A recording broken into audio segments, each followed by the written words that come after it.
Hello everyone, আজকে আমি আমার বড় বোনের বাসায় বেড়াতে আসছি।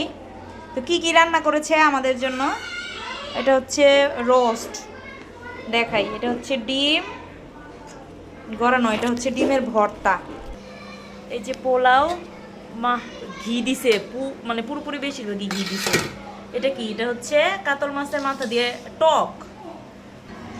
এই যে ইলিশ মাছের ভুনা, সরষে ইলিশ নাকি ভুনা ভুনা।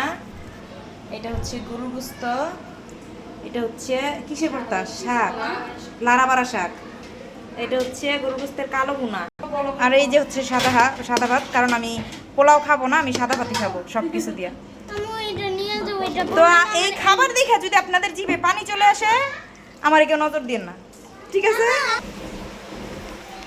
তো আন্ডা বাচ্চাগুলা সবাই আসছে এখানে। এই যে আন্ডা বাচ্চাগুলা, এই যে এখানে আমার ছেলে জারিফ, এই জারিফ। এটা হচ্ছে আবার জায়ের মেয়ে নাওশিন। আর এই যে হচ্ছে জাবের। জাবের, তুমি জুতা পরছো কেন? জাবের, তুমি জুতা পরছো কেন? জুতা পরছো কেন? না না, বাইরে যা না, বাইরে গেলে তুমি হারায় যাবা।